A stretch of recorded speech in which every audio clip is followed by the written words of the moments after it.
He was soaked to the bone, cursing his luck, fixing a stranger's flat in a stormy night no one else dared to face. She vanished before he could say a word. The next morning, a black limo idled outside his rusted garage with a message that would change his life forever. Before we dive in, hit that subscribe button and drop a comment. Where in the world are you watching from? The wind howled down the empty streets of Camden like a ghost with unfinished business. Eddie Reyes pulled the dented garage door down with a rattle that echoed against the concrete walls. It stuck halfway, like always. He kicked it once, twice, then yanked it shut with both hands, metal scraping metal until it finally clanged into place. Rain had started falling in fat, angry drops, soaking through his hoodie by the time he reached the sidewalk. He paused there, staring out at the dark sky like it owed him something. Maybe it did. Maybe it owed him 20 years of busted knuckles, rusted bolts, and broken promises. Or maybe it owed him nothing at all, just more rain, more debt, more silence. His stomach growled, reminding him he hadn't eaten since that half sandwich at noon. He fished through his jeans for the crumpled $5 bill he knew was there. Gas or food, not both. The neon sign above the shop buzzed and flickered before going black completely. He cursed under his breath. Another thing he couldn't afford to fix. He stood for a moment, listening to the steady drip from the awning. He didn't even know why he locked up anymore. Nobody was coming to steal anything. Hell, most of his tools were older than he was. He started walking toward the bus stop 2 blocks down, shoes squishing with every step. The streetlights blinked once, then dimmed, casting everything in a yellow, dying hue. A passing car sprayed him with a puddle, and he didn't even flinch, just kept walking, face blank, eyes forward. Tomorrow was rent. Ms. Lugin would knock at 10 a.m. sharp, her thin lips pursed, her little notebook in hand. He already knew what he'd say. I just need a few more days. He also knew she wouldn't wait. Another flash of lightning cut across the sky, and for a second, the world lit up like a photograph. Just long enough for Eddie to see his breath in the cold air. Just long enough to remember how far he hadn't come. Then the thunder cracked, and the rain came harder, and Eddie Reyes kept walking, one soaked step at a time. The storm was in full swing now, sheets of rain crashing sideways, blurring the streets like wet glass. Eddie hunched against the wind, hoodie clinging to his back, soaked straight through to his skin. He could barely see 2 feet ahead, the streetlights little more than halos in the downpour. He muttered curses into the wind, every step home feeling like a mile. The last bus had come and gone, and he'd missed it again. Halfway down Whitaker Avenue, just past the shuttered pawn shop and the boarded-up liquor store, he saw the flicker. 2 red lights blinking through the rain like a dying signal. Hazard lights. A car, dead still in the middle of the narrow street. Hazard lights clicking steadily. A rhythm that didn't care about the storm. He almost kept walking. It wasn't his problem. People broke down all the time, and he wasn't in the business of handing out free labor. Not anymore. Not after the way folks disappeared once their cars were fixed, and their wallets stayed shut. But then he saw the silhouette. A woman pacing beside the driver's door, arms wrapped tight around herself like she was trying to disappear into her own ribs. He slowed, frowned. A car like that, black, sleek, something European, didn't belong in this part of town, not at this hour, not in this weather. She looked out of place, lost, like a ghost who hadn't realized she was dead. Eddie stepped off the sidewalk and splashed across the street, boots sucking at the pavement with every step. As he got closer, he could see her better. Tall, maybe in her 30s, hair plastered to her face, makeup running, mascara bleeding under her eyes. She turned as he approached, startled, clutching her coat tighter. "I'm not here to rob you," Eddie said, voice rough from the cold. "You broke down?" She nodded once, eyes darting to the car. "Flat tire," she said, barely audible over the rain. "No spare. No signal either." He looked down, rear tire completely shredded, rubber curled like torn skin. "Get back in the car," he said, already kneeling beside it. "You're going to freeze out here." She hesitated, staring at him like she wasn't sure if he was her rescuer or her mistake. "Go," he repeated. "Let me fix what I can." And she did. The door creaked open, and she stepped out, heels clicking against the wet asphalt like they didn't belong there. Probably cost more than Eddie made in a week, some designer brand he couldn't name, sharp and useless against the river of rain running through the street. She didn't say anything at first, just blinked at him, eyes glossy with panic and something heavier. Tears, maybe, or whatever came right before them. Eddie stood up slowly, wiping his hands on the inside of his hoodie. He hadn't touched a tire iron yet, but his palms were already trembling from the cold. "You got AAA or anything?" he asked. She shook her head. No signal. I tried. Her voice was steady, but her hands were not. She kept glancing down the street like someone might appear, someone worse than him. I didn't know where I was. The GPS just stopped. Eddie glanced at the car again. Definitely high-end. It gleamed even in the storm, like it wasn't used to this kind of street, like it expected valet and dry pavement. "You picked the wrong neighborhood to get a flat," he muttered, half to himself. She flinched at that, like she hadn't realized it until now. He crouched by the rear tire, eyes narrowing. The sidewall was torn clean through, metal showing in places. "No spare?" "There might be, I don't—" She paused, as if ashamed not to know. "I've never had to look." Eddie smirked without humor. "Figures." He popped the trunk, leather interior, spotless. He dug through the hidden compartment, pulling out a tiny space-saver tire that looked like it hadn't been touched since the factory sealed the car. "This'll get you to a better part of town." "Barely." She watched from a few feet away, arms wrapped around herself. Her coat, expensive and soaked, clung to her like it wanted to crawl off and find someone richer to wear it. Rain dripped from her lashes. She didn't move. "You waiting for someone?" he asked, grunting, as he loosened the lug nuts. "Number not anymore," she said quietly. Something in the way she said it made him stop, just for a second. Then he went back to work, not asking what she meant, not wanting to know. The storm kept raging, and Eddie kept working. The wrench slipped again, metal clanging against the wet pavement, knuckles scraping raw. Eddie hissed through his teeth, shaking his hand out, blood already mingling with the rain. The lug nut was rusted solid, maybe factory tight, maybe just a cruel joke from the universe. His hoodie clung to his back like a second skin, soaked heavy, dragging him down. Mud splashed as he adjusted his footing, boots sinking into the soft shoulder of the road. He grunted, putting his whole weight into the next turn. Nothing.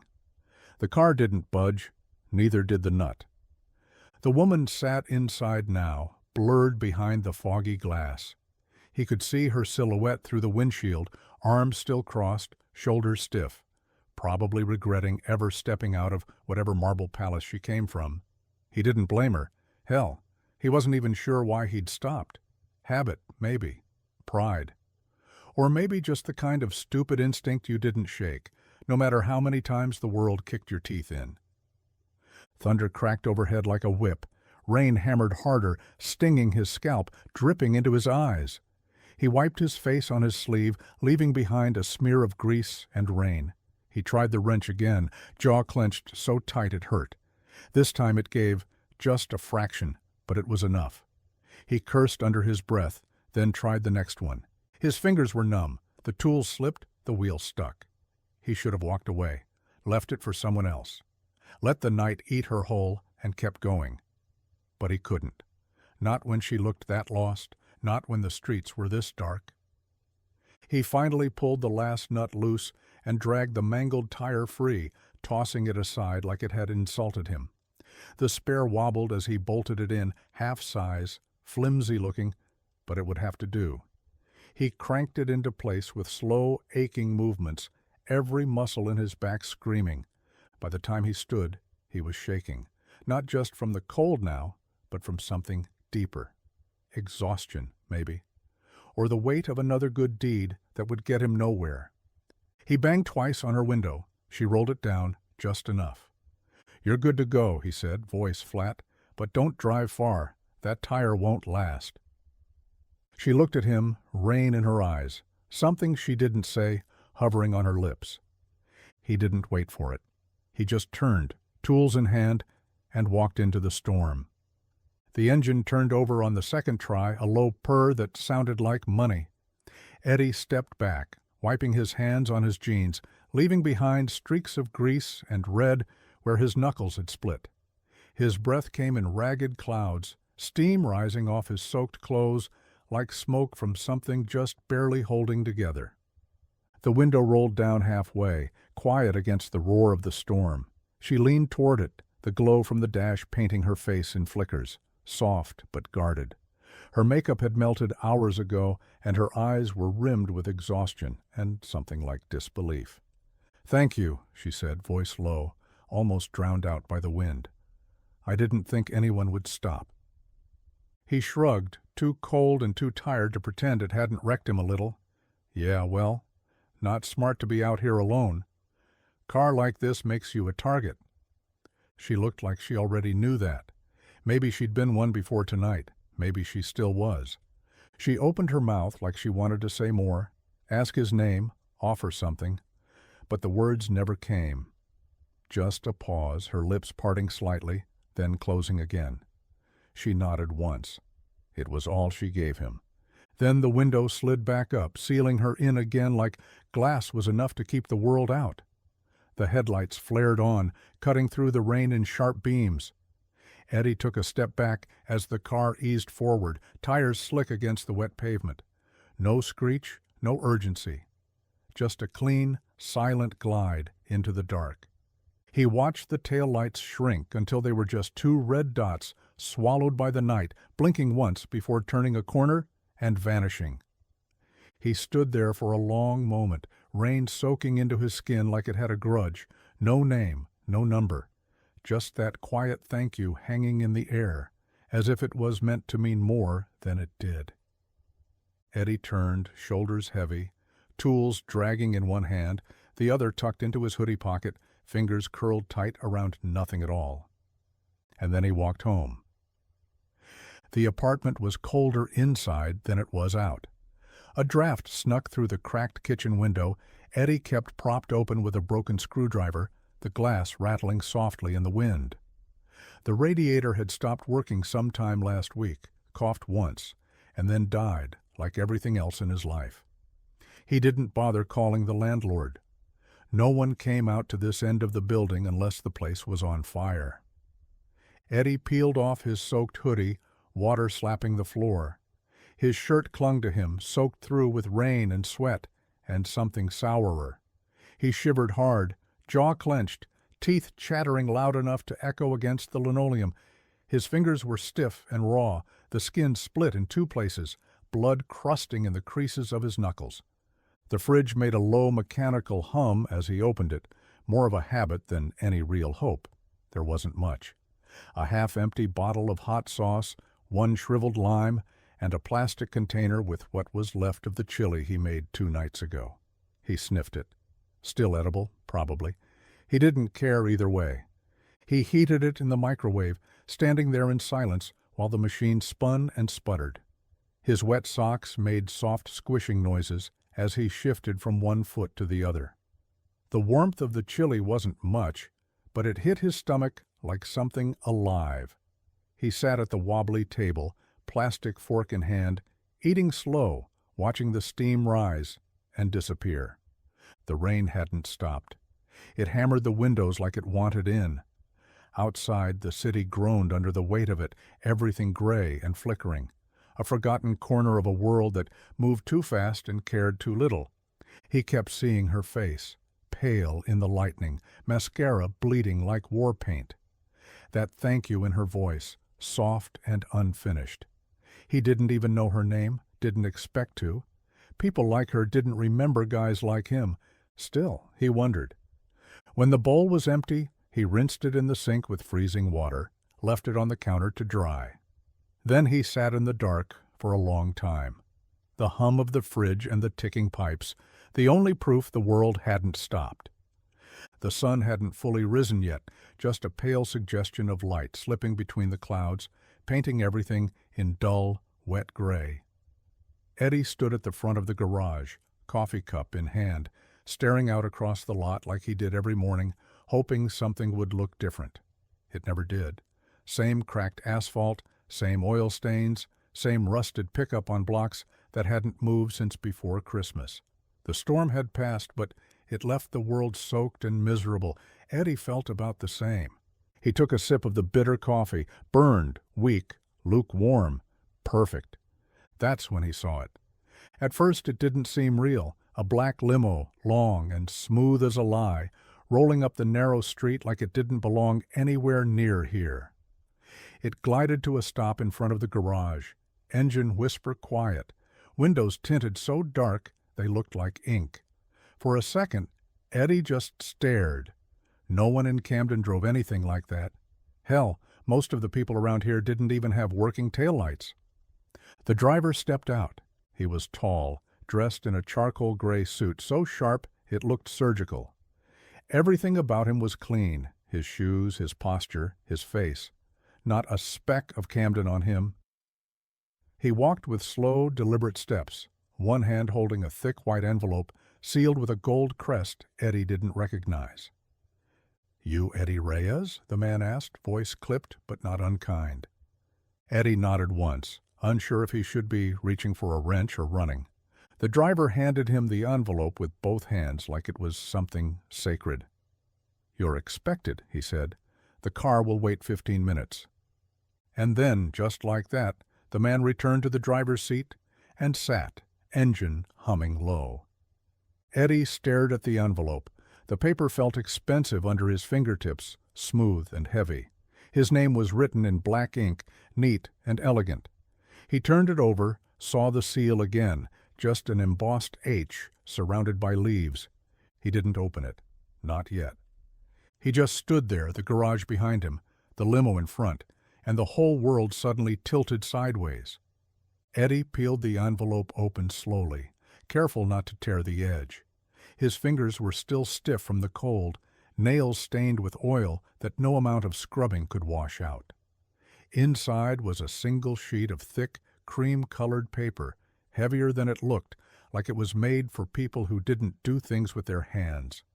The words were printed in fine serif type, centered, spaced just right, minimal but deliberate. "Mr. Reyes, your kindness last night did not go unnoticed. I would like to thank you properly. Brunch, 11 a.m. The Langham Hotel, private dining, 42nd floor. Ask for me by name. Clara Hawthorne." Clara Hawthorne. The name hit him harder than the invitation itself. He didn't recognize it at first, but something about it had weight, like it belonged on the cover of magazines he'd never read, or at the end of press releases that made other people rich. It was too clean, too put together. It didn't belong anywhere near his garage. Eddie read the note again, slower this time. It didn't make more sense the second time through. He looked up at the limo, then back at the invitation. The paper in his hand didn't feel real. Nothing about this did. Last night he'd been on his knees in the street, covered in grease and rainwater, helping a woman who couldn't even meet his eyes. Now she wanted brunch at the Langham. He glanced at the clock inside the garage. It was just after 10. He could say no.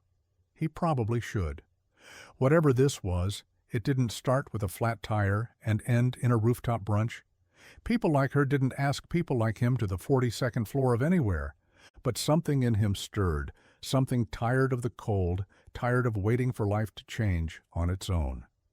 His gut twisted, not from fear, from something closer to curiosity. He looked down at his hoodie, stained and damp, and muttered, "I don't even own a clean shirt." Still, he folded the letter carefully and slipped it into his back pocket. And then, before he could talk himself out of it, he climbed into the waiting limo. The inside of the limo smelled like leather and something floral, faint and expensive. Eddie sat stiffly on the edge of the seat, arms pressed to his sides like he didn't trust the cushions not to swallow him whole. The driver didn't speak, didn't look back, just pulled away from the curb with the kind of smooth control Eddie had only ever seen in movies. He hadn't meant to say yes, not really. He told himself he was just checking out the car, that he'd say thanks, but no thanks, and walk away. But then he saw his own reflection in the tinted glass, hair uncombed, face hollow, hoodie still damp from last night, and realized maybe this was the closest he'd ever get to something different. Before the limo came, he'd run up the back stairs of the apartment building 2 doors down, pounded on 3B until the door creaked open, and Arturo leaned out, half asleep, shirtless, scratching his belly. "I need a shirt," Eddie had said. Arturo blinked. "What kind of shirt?" "Something that doesn't make me look like I fix carburetors for cigarettes." 5 minutes later, Eddie walked out with a button-down 2 sizes too big, smelling faintly of cologne and fried onions. But it was clean, and that was enough. He tucked it in, kind of. Wiped the grease off his boots with a towel. He didn't own a jacket that didn't have holes. Now he sat in silence, the city blurring past. Somewhere between the scrapyards and the skyline, it hit him how far out of his world this was. He didn't know what fork went with what, hadn't eaten anything with the word brunch attached to it in his life. The last time he sat at a real table with cloth napkins, he'd been 12, and it was court-ordered. His stomach growled, loud. He hadn't eaten since that bowl of chili the night before. He looked out the window again. Downtown was getting closer. Glass buildings, polished sidewalks, people in suits and dresses, moving like they had places to be. He didn't belong here. But the limo didn't stop, and neither did he. The elevator doors opened without a sound. Eddie stepped out slowly, boots echoing against the polished marble. He'd never seen anything like this. 42 floors up, and the air didn't even smell like the city anymore. It was clean, cool, controlled, like everything up here belonged to someone who had the power to keep the world outside where it belonged. A host in a black vest waited just beyond the elevator, smiling like Eddie didn't look completely out of place in a borrowed shirt and worn boots. "Mr. Reyes?" the man asked. Eddie nodded, not trusting his voice. "Right this way." The host led him through a hushed corridor lined with floor-to-ceiling windows. Below, the city sprawled in every direction, tiny, distant, like something you could forget existed. Eddie barely noticed the other diners, polished people with soft hands and glassy eyes, too caught up in the hum of money and quiet conversation to look his way. At the far end of the room was a private section, cordoned off by sheer curtains and a low velvet rope. The host stepped aside. "She's waiting for you." Eddie ducked under the curtain. Clara Hawthorne sat alone at a table set for 2, back straight, hands resting lightly on a linen napkin. She looked different in daylight, calmer, yes, but still like she carried electricity under her skin. Her hair was swept back now, not soaked and wild like the night before. No mascara smudges this time, just clean lines, quiet elegance, and a kind of presence that made the room smaller around her. She looked up and smiled, not wide, not fake. Just a soft curve of the mouth like she already knew he'd show up. "Eddie," she said, his name smooth in her voice like she'd said it before. He cleared his throat. "You always send limos to people who change your tires?" Clara studied him for a moment, something flickering behind her eyes. "Only the ones who do it in the middle of a storm without asking for anything in return." The waiter approached, but didn't speak. She waved him off with a slight nod, never breaking eye contact with Eddie. "Sit," she said. "We have a lot to talk about." The chair was too soft. Eddie shifted in it like he didn't trust it to hold him, like something that plush had to come with strings. The table between them was set with silver and crystal, untouched. A white napkin folded like origami rested where his plate would be, and he didn't dare touch it. He wasn't sure if he was supposed to. Clara watched him from across the table, poised like a statue that had never been carved wrong in the first place. But there was warmth in her eyes now, a faint flicker of something that felt real, beneath all the polish. "I didn't bring you here to throw money at you," she said, like she could hear him thinking. "If that's what you're expecting, you're free to walk out. No hard feelings." Eddie scoffed under his breath, leaning back slightly. "Lady, you could have mailed a thank you card and been done with it." "I don't believe in thank you cards," she replied. "They're too easy, too polite." She reached into her bag and placed a folder on the table. No logo, just plain black leather. She slid it toward him. "What's this?" he asked. "A chance?" Eddie hesitated, then opened it. Inside were blueprints, photos, a business plan, neatly tabbed and printed, sketches of vintage cars restored with modern upgrades, sleek lines, electric guts, hand-stitched interiors. Something clicked in his brain as he flipped through them, a kind of deep, almost painful recognition. This was work. Real work. Beautiful, technical, obsessive. "I'm launching a new brand," she said. "Custom electric classics, limited run, high-end. But I want more than just a product. I want a story behind it. Soul. And that's not something I can find in a boardroom." Eddie closed the folder slowly, eyes narrowed. "Why me?" "Because you fixed my car when no one else would. Because you didn't ask who I was. Because you still do the kind of work most people forget how to value." He stared at her, jaw tense, every instinct in his body screaming. This was too good, too sudden, too far from the cold apartment and the rusted garage he came from. But then she said, quieter, "This isn't charity, Eddie. It's a partnership, if you want it." And just like that, the whole world tilted again. Clara's fingers brushed the rim of her untouched coffee, slow and absent. The smile she wore earlier had slipped just slightly, not gone, but quieter, dimmed. "I wasn't always the woman you met last night," she said, voice steady, but softer now. Eddie didn't say anything. He just leaned in a little, watching her like a mechanic watches an engine he's never opened before, waiting for the sound that tells him something's wrong. "I used to sleep behind a laundromat on 9th, she continued. "Not far from your garage, actually. This was years ago. I had a backpack, a cracked phone that wouldn't hold a charge, and maybe $37 to my name. Give or take a few quarters I found under vending machines." Eddie blinked. He hadn't expected that. Not from someone who sat in places like this like she was born in them. "My father had just died. I'd left school, angry at everyone, sure I was smarter than the world. And for a while, I was right." Her lips curled in something that might have been a laugh if it didn't sound so tired. "But smarts don't mean much when you're sleeping under heat vents and rationing peanut butter crackers." He looked at her now, really looked. She wore wealth like it was tailored to her, but there were cracks, faint lines at the corner of her eyes, the way her fingers tapped sometimes, like she was always waiting for something to go wrong. "What changed?" he asked. "An old woman," Clara said. "She ran a tech repair stall downtown. Gave me a job soldering busted phones. No questions, no paperwork.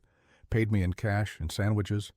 I worked for her a year before I could even afford a room with a lock on the door." She met his gaze across the table now, steady, clear. "She changed my life because she saw something useful in me, not pity, purpose. And now I do the same when I can. It's how I say thank you." The air between them tightened. Eddie didn't move, didn't speak. He didn't need to. He understood more than he wanted to admit.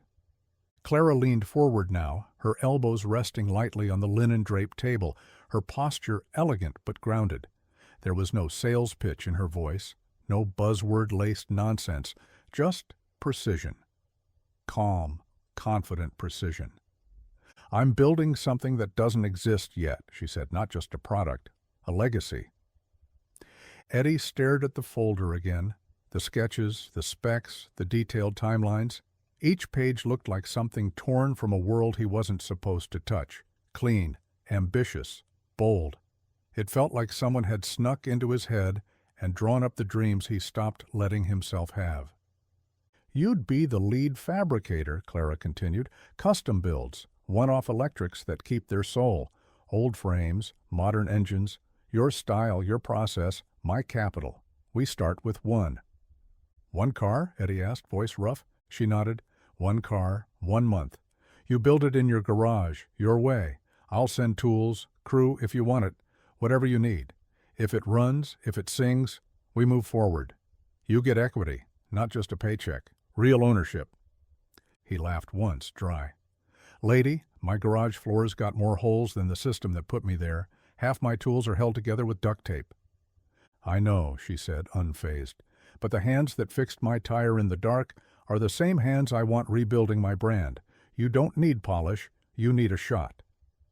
Eddie leaned back in the chair. The folders sat in front of him like it weighed 1,000 pounds. Every part of him wanted to tell her she had the wrong guy, that he wasn't made for ventures or equity or luxury, anything, that he barely had enough gas to make it home. But then he thought of that flat tire in the rain, her heels in a puddle, her silence, and now, this. He looked at her, calm, still waiting, not pushing. What happens if I screw it up, he asked. Clara didn't blink. Then you'll know you tried. He swallowed hard. The room was too quiet, the city too far away. And for the first time in a long time, Eddie Reyes didn't say no.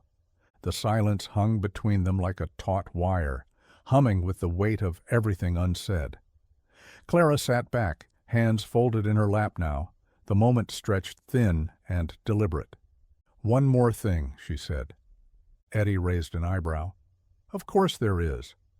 Her lips twitched, not quite a smile.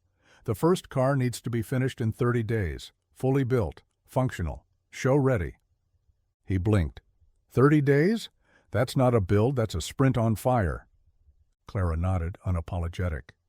The launch date's locked in. Investors, press, industry insiders, it's already set. The build needs to be on display at the opening gala. Eddie leaned back, exhaling through his nose. You said you wanted soul, not a rush job with a ribbon on it. I do, she said, and I also want pressure, purpose. You've worked with scraps and deadlines your whole life. You know how to build under fire. That's exactly what this needs. He looked away, out through the glass wall of the dining room. The skyline was distant, glowing, and untouchable. 30 days, one car, no safety net. If it failed, he'd be back where he started, maybe worse. Burned and empty, with nothing but a memory of clean white napkins and promises he couldn't live up to. What kind of car? He asked finally. She smiled then, like she'd been waiting for the question. A 1968 Mustang, fastback. We found the shell already. It's in storage. Just bones and potential. Eddie swore under his breath. Of course it was a Mustang. Iconic, stubborn, temperamental. A car with a voice you had to fight for. Everything will be delivered to your shop this afternoon, Clara said. Tools, blueprints, resources. You don't need to say yes, but if you do, the clock starts now. He stared down at the table, at the polished silverware, the untouched water glass, the folder that still sat between them like a wager. 30 days, one shot. Build it or watch the window close forever. He didn't nod, he didn't shake her hand. He just whispered, shit, under his breath. And that was enough.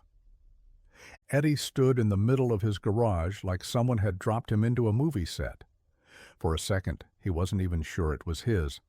The cracked floor had been resurfaced, fresh concrete smooth enough to skate across, gray and clean and gleaming under a row of new overhead LEDs.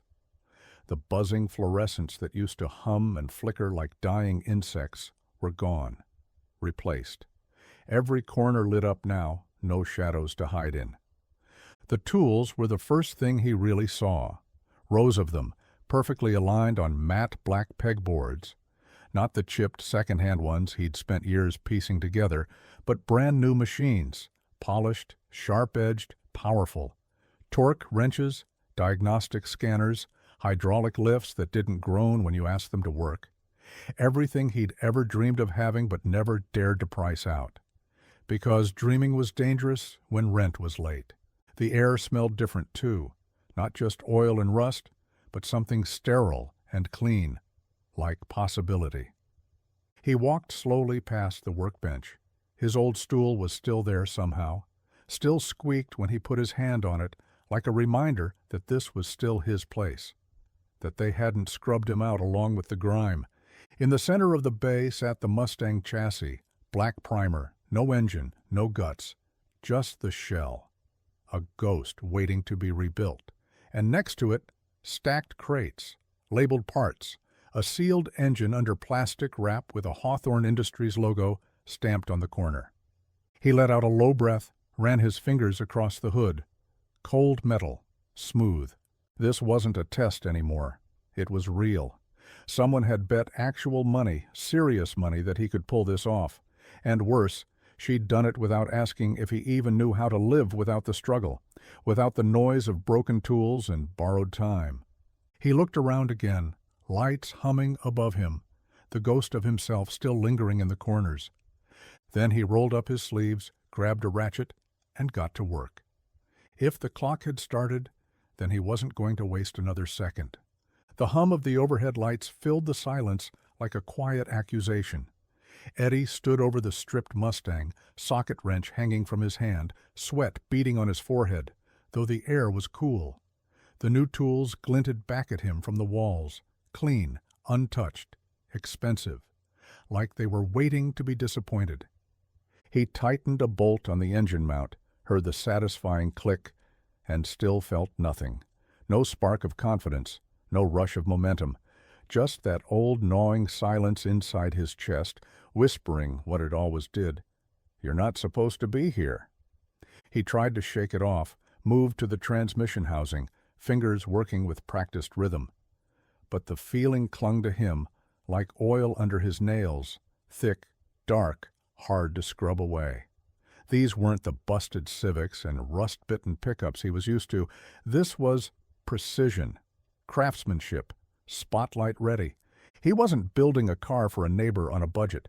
He was building a showcase for a billionaire with a vision. A woman who walked through marble lobbies and sent limos like texts. A woman who, for some unfathomable reason, thought he belonged in that world. Maybe she was wrong. Maybe she'd confused desperation for brilliance. The torque wrench slipped. His hand slammed against the block with a sharp thud. He hissed, pulling back, blood rising to the surface. He didn't even curse, just stood there, staring at his hand like it had betrayed him. He sat down hard on the old stool. It creaked under him, the only sound in the whole place that felt familiar. The Mustang's frame loomed ahead, beautiful and hollow, a promise he wasn't sure he could keep. He'd never finished high school, never had a resume, never shook hands in boardrooms or talked shop with investors. He fixed what was broken. He made do. That's all he knew. Now he was supposed to build a masterpiece? He wiped his hand on a rag and stared at the car. His heart pounded in his ears. Every tick of the clock felt like judgment. But still, he didn't walk away, because deep down, beneath the doubt, something refused to quit. Even if he didn't believe in himself yet, the work had already begun.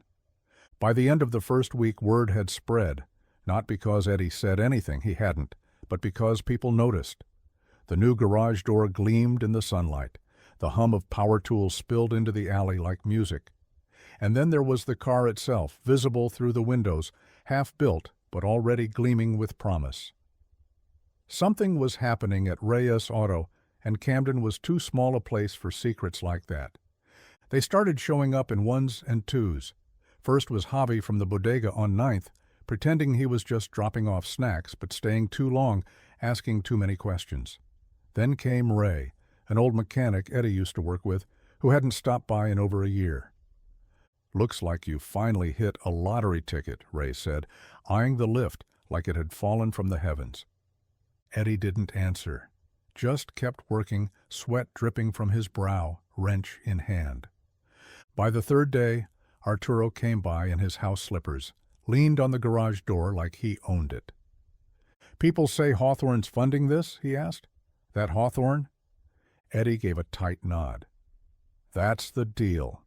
Arturo let out a low whistle. "Damn, man, that's something." But not everyone was impressed. Later that week, a guy named Nick pulled up in a beat-up truck and stepped out like he was still owed something. They used to share shifts back in a body shop that didn't pay overtime and always cut corners. Nick had been bitter then, still was. "So what, you some kind of celebrity now?" Nick asked, arms crossed, eyes sharp with envy. Eddie didn't look up from the chassis. "I'm working." "That's what this is? Work? Man, you used to patch radiators with duct tape. Now you're in here playing mad scientist with rich people toys." Eddie finally looked up, calm, focused. "Still patching things, just better tools now." Nick laughed without humor, turned, and left without another word. But others stayed, watched, helped. One kid even asked if Eddie needed an apprentice. The street was watching, some waiting for him to rise, others hoping he'd fall. Either way, Eddie kept turning the wrench.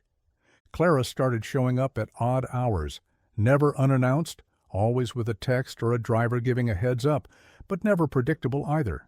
Sometimes early morning with coffee, sometimes late evening with takeout and silence. She didn't hover, didn't interrupt the work. She just watched, asked questions now and then, not like an investor checking in, but like someone who actually wanted to understand. One night the storm had rolled in again, gentler this time, more drizzle than thunder, and she showed up with a bag of vinyl records tucked under her arm. "You have a record player in here?" she asked. Eddie looked up from the carburetor he was rebuilding. His hands were black with grease, and there was a smear of oil across his cheek he hadn't noticed. He nodded toward the back office. "Picked one up at a yard sale. Doesn't skip if you put a wrench on top of the lid." She laughed, a real one this time, low and warm. They spent the next hour flipping through records, him with one ear still tuned to the Mustang, her sitting cross-legged on a stool like she'd always belonged there. She played Otis Redding. He countered with The Clash. Somehow they met in the middle at Bowie. The nights like that started adding up. So did the conversations. She told him about her mother, a ghost of a woman who lived on prescriptions and wine, always in the next room but never truly there. He told her about his brother, who used to fix bikes with him until the drugs pulled him under and didn't let go. They talked about engines, about how beauty was always hidden in function. They talked about how some families fall apart not because of one big explosion, but because no one knew how to fix the slow leaks.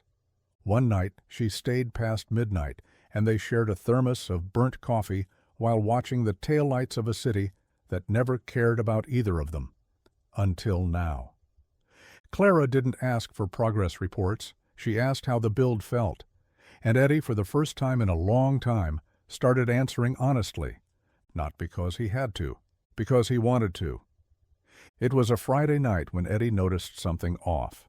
He'd stayed late, music low, the garage washed in warm light, the Mustang's frame catching reflections like a mirror. Everything was humming.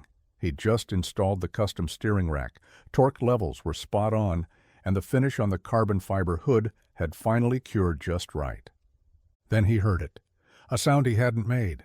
It was faint, not metal on metal, not a tool falling, more like the quiet click of a door that hadn't shut right.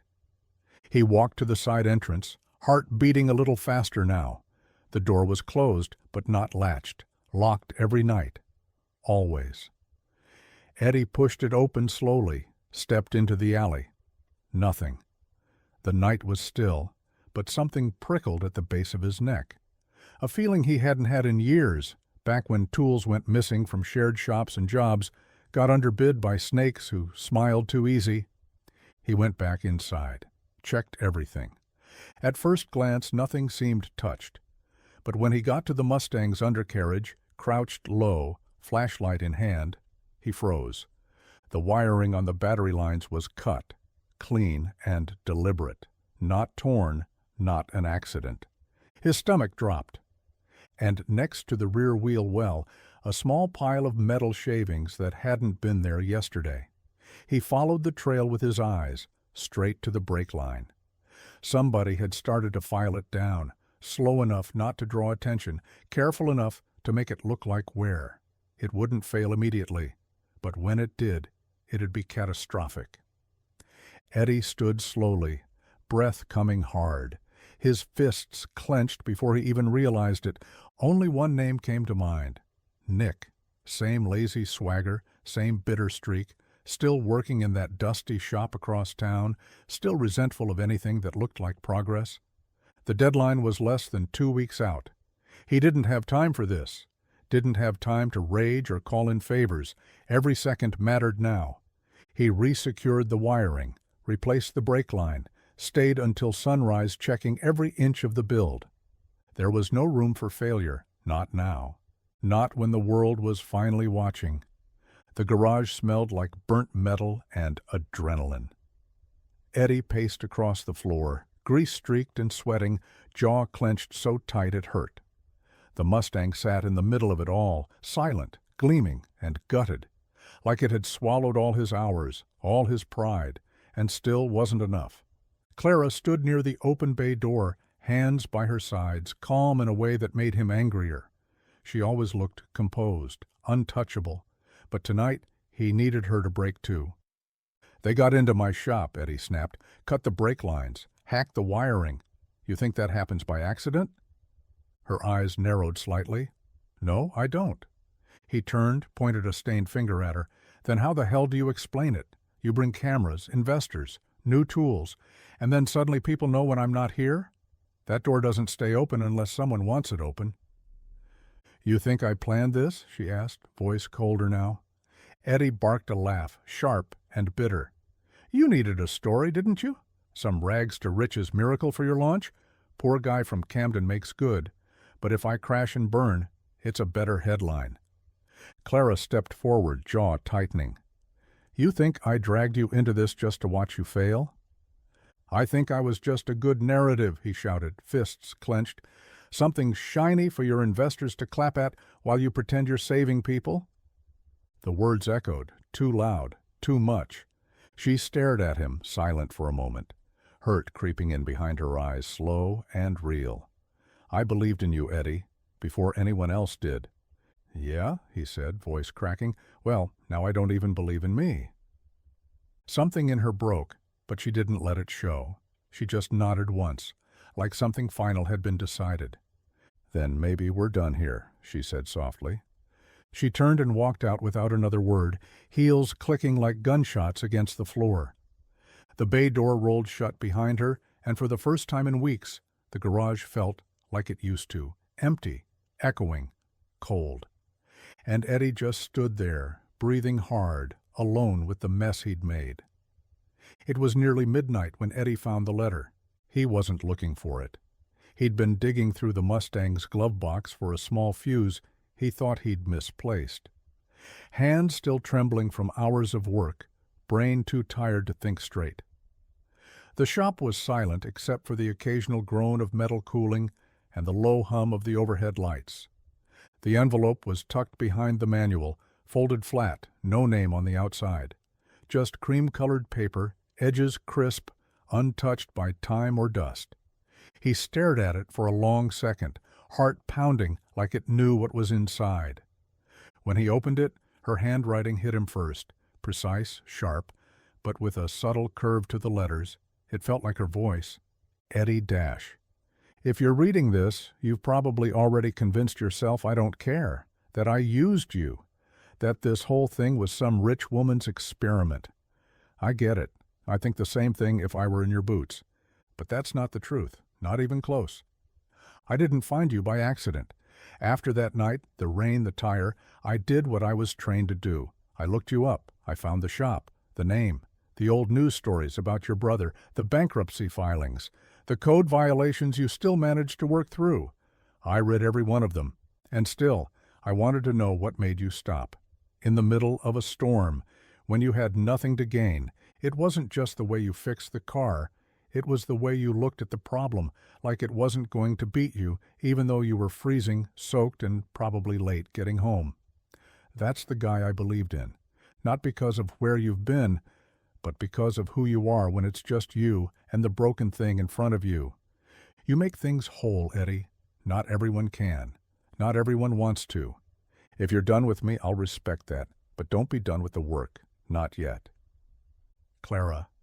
His hands trembled. The paper crackled in his grip.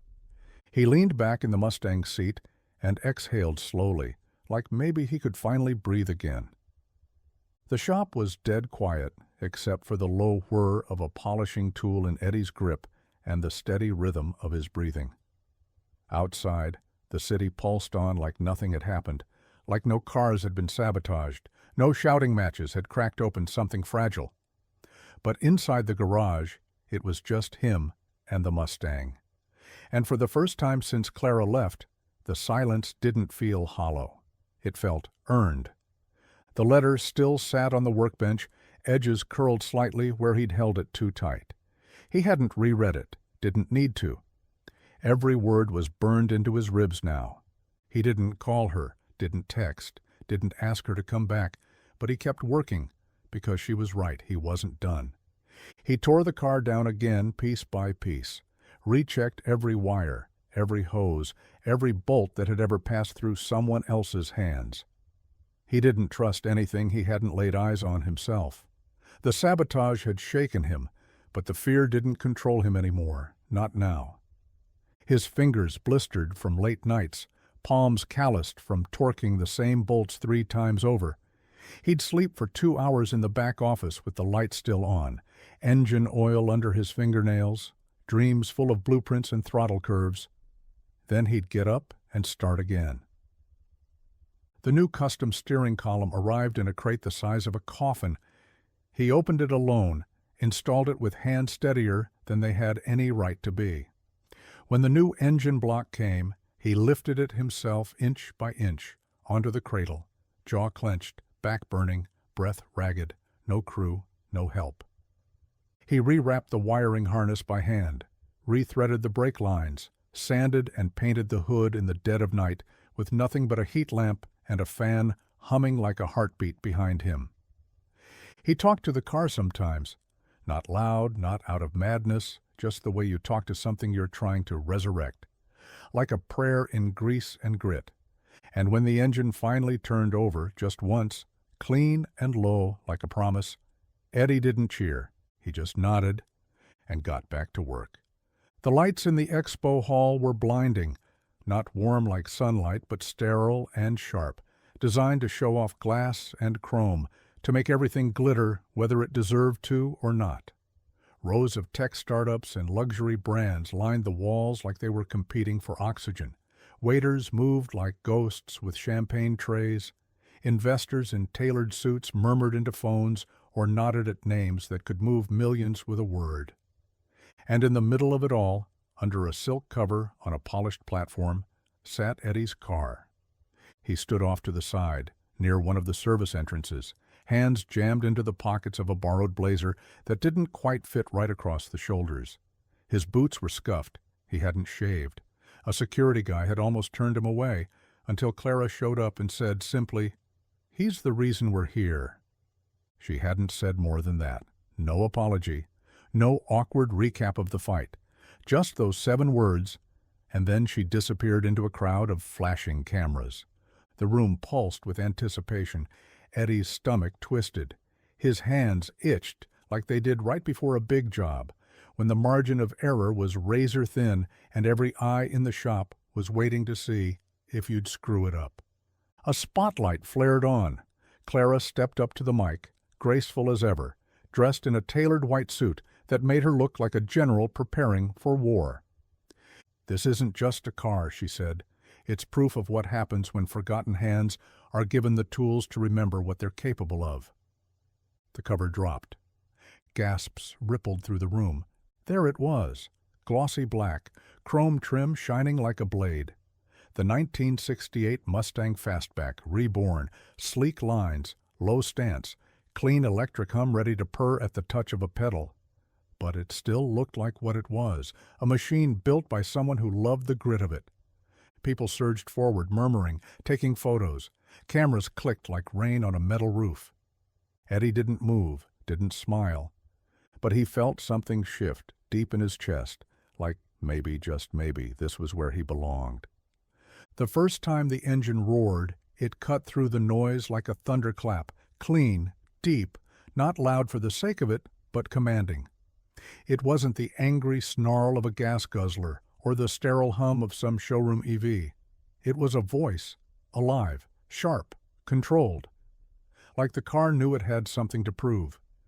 People turned instantly. The crowd that had been murmuring, distracted, scrolling through their phones, they froze. Heads whipped toward the stage. Someone near the front actually let out a stunned, "Holy shit." Clara didn't speak. She didn't have to. The car did the talking. Flashes popped. Phones came up like a tide. Every angle was captured. Those razor lines across the hood, the hand-stitched leather seats, the digital dash nested inside the old analog casing, like the past and future, had finally shaken hands. The chrome rims gleamed like they were lit from within. An older man in a navy suit whispered something to his assistant.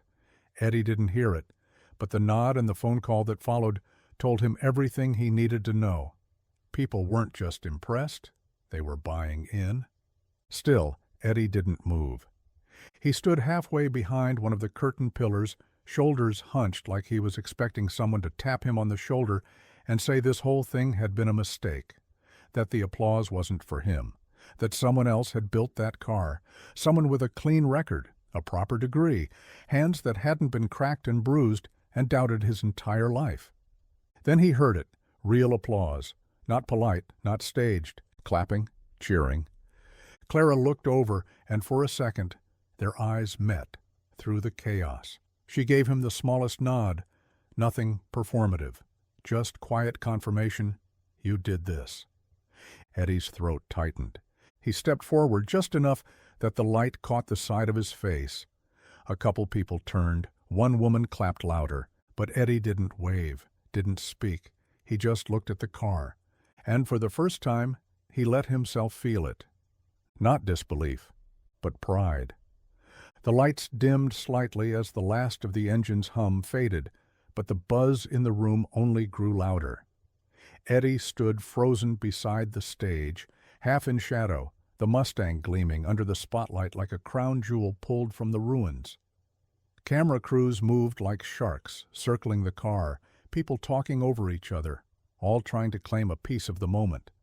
He didn't hear her footsteps. He just felt her, like a shift in the air, the kind that comes right before something important happens. Then, there she was. Clara emerged from the crowd in a soft, deliberate stride, her white suit almost glowing against the sea of muted tuxedos and black dresses. Her hair was pulled back again, just like it had been that first day in the penthouse, but her eyes, they weren't guarded anymore. There was something in them now, open, clear, maybe even proud. She walked past a couple of executives who tried to catch her arm, past a reporter holding out a mic, past a man from a venture firm she'd turned down 3 times. All of them faded into background noise. She walked straight to him. Eddie didn't say a word. His jaw was tight, his fingers twitching at his sides like they weren't sure whether to clench or open. Clara stopped just close enough that he could see the corner of her smile tug up. No fanfare, no announcement, just her. "You really thought I left," she said softly, barely audible over the chaos. "You stopped showing up," he muttered. "I never stopped watching." She reached into her pocket and handed him a black key fob.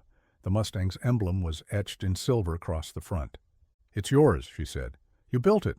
You brought it back to life." Eddie looked down at the key, then back at her. "I thought this was a one-shot deal."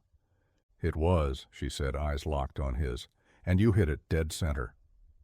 The applause started up again behind them, but for a second it all fell away. Just Eddie, Clara, and the car that made them believe again. They stood near the edge of the expo floor now, the noise a soft roar behind them, conversations about specs, numbers, potential units. The Mustang was still the centerpiece, but Eddie wasn't looking at it anymore. His eyes were on Clara, and hers were locked right back. He had the key fob in his hand, fingers curled tight around it like it might disappear if he let go. She didn't waste time with small talk. "I want you to run the division," she said. Eddie blinked. "What?" "The custom automotive branch, Hawthorne Heritage." Her tone didn't waver, not once. "You design it, you build it, you hire who you trust, and we grow it from the ground up. one car at a time. Eddie shook his head, stunned. "You want me running it?" "You already are," she said. "You just don't see it yet." He stepped back, heart thudding hard in his chest. "Clara, I don't... Look, I fix things. I work with my hands. I don't know anything about..." "Management? Meetings? Corporate politics?" she interrupted gently. "Neither did I when I started. You learn." He let out a breath, sharp and anxious. "I'm not polished. I'm not the guy in the blazer with the clean hands and the smooth pitch." She smiled. "Good. We've got plenty of those. What we don't have is you."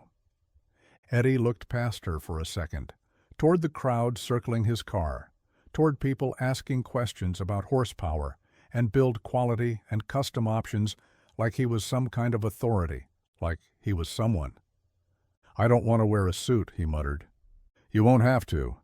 He laughed under his breath, shaking his head.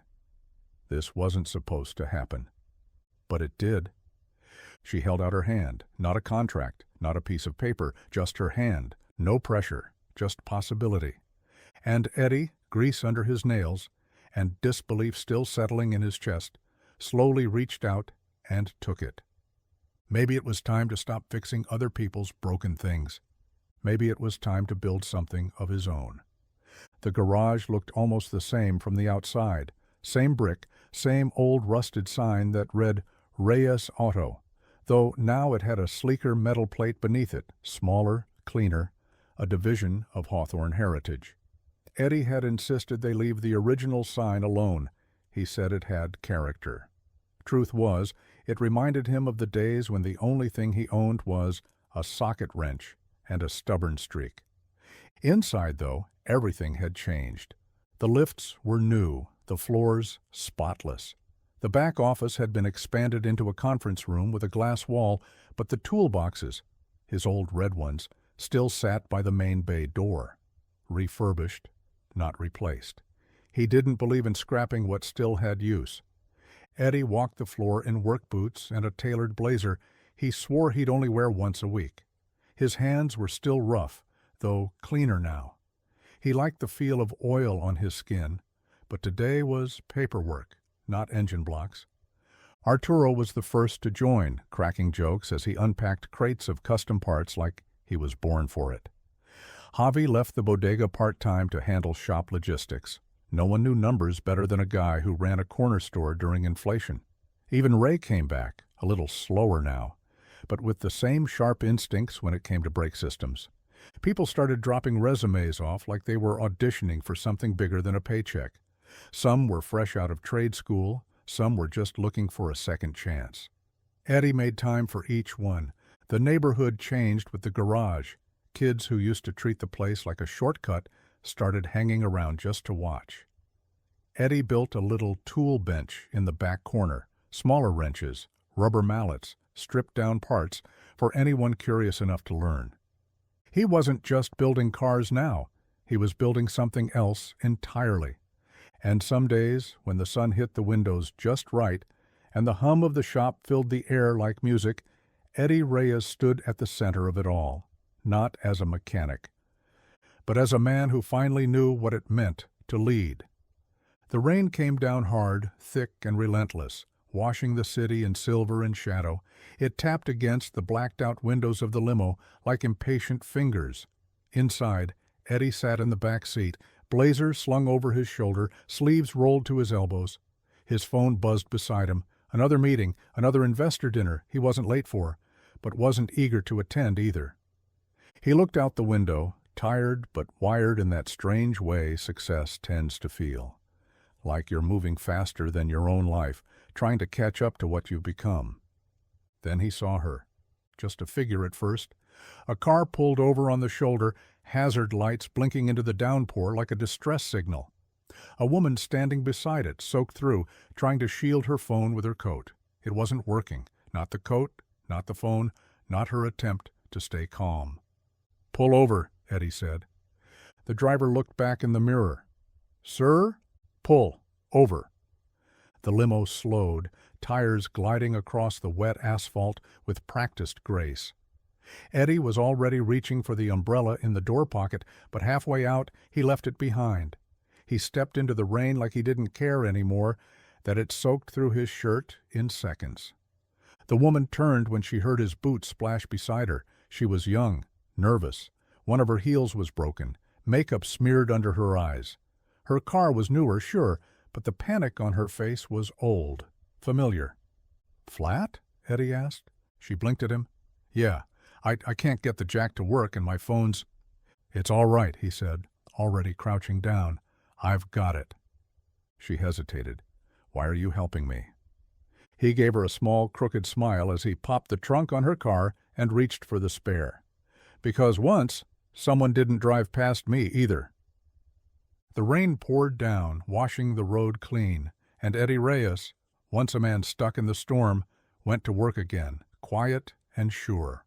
Full circle. Same rain, same road. Only this time he was the one who'd already made it through.